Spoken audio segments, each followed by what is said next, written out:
Kantara cinema ಬಿಡುಗಡೆಗೊಂಡ ಬಳಿಕ ದೇವರ ಬಗ್ಗೆ ವಿಶೇಷವಾದಂತಹ ಭಕ್ತಿ ಒಲವು ಜನರಲ್ಲಿ ಕಂಡುಬರುತ್ತಾ ಇದೆ.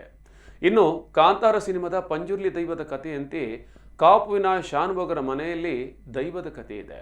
ಹಾಗಿದ್ರೆ ಈ ದೈವದ ವಿಶೇಷತೆ ಏನು? ಇಲ್ಲಿದೆ ಒಂದು ಸ್ಟೋರಿ.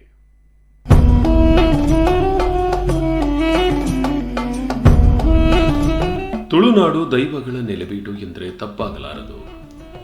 ನಂಬಿದವರಿಗೆ ಇಂಬನ್ನು ನೀಡುವ ದೈವಗಳ ಮಹಿಮೆ ಅಪಾರ. ಕಾರ್ಣಿಕವೆನಿಸುವ ಪ್ರಸಂಗಗಳು ನಮ್ಮ ಮುಂದೆ ಹಲವು. ಒಂದಿಲ್ಲೊಂದು ದೈವಗಳ ಕಾರ್ಣಿಕದ ಬಗ್ಗೆ ಕೇಳಿಯೇ ಕೇಳುತ್ತೇವೆ. ಇತ್ತೀಚೆಗೆ ಕಾಂತಾರ ಸಿನಿಮಾದ ಬಳಿಕ ಮತ್ತಷ್ಟು ಜನರಿಗೆ ದೈವಗಳ ಬಗ್ಗೆ ಭಯ ಭಕ್ತಿ ಹೆಚ್ಚಿದೆ.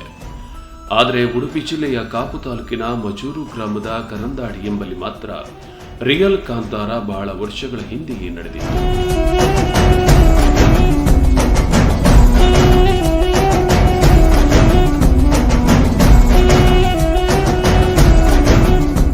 ಮಜೂರು ಗ್ರಾಮದ ಕರಂದಾಡಿ ಶಾನುಭೋಗ ಮನೆತನದ ಪದ್ಮನಾಭ ಶಾನುಭೋಗರು ಹೇಳುವಂತೆ ಅವರ ಮನೆಯಲ್ಲಿ ಧೂಮಾವತಿ, ಬಂಟ, ಕಾಂತಾವರ ಪಂಚುರ್ಲಿ, ಮರ್ಲು ಜುಮಾದಿ, ಬಂಟ ದೈವಗಳಿವೆ.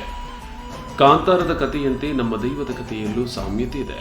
ನಮ್ಮದು ಕುಟುಂಬ ದೈವ, ಆದರೂ ಊರಿಗೆ ಮಹತ್ವದ್ದಾಗಿದೆ. ಜೈನರ ಆರಾಧನೆಯಿಂದ ಬಂದಂತಹ ದೈವಾರಾಧನೆ ಇಂದು ಶಾನುಭೋಗರ ಕುಟುಂಬ ಆರಾಧಿಸಿಕೊಂಡು ಬರುತ್ತಿದೆ. ಹಿಂದೊಮ್ಮೆ ಮರ್ಲು ಜುಮಾದಿ ಕೋಲದ ಸಂದರ್ಭ ಆವೇಶ ಬಂದಂತಹ ಜುಮಾದಿ ದೈವ ನರ್ತಕ ಮನೆಯಿಂದ 100-150 ಮೀಟರ್ ಅಂತರದಲ್ಲಿರುವ ವಾಂಟೆಗುಂಡಿ ಹೊಳೆಯಲ್ಲಿ ಅದೃಶ್ಯವಾದ ಘಟನೆ ಇಲ್ಲಿ ನಡೆದಿತ್ತು.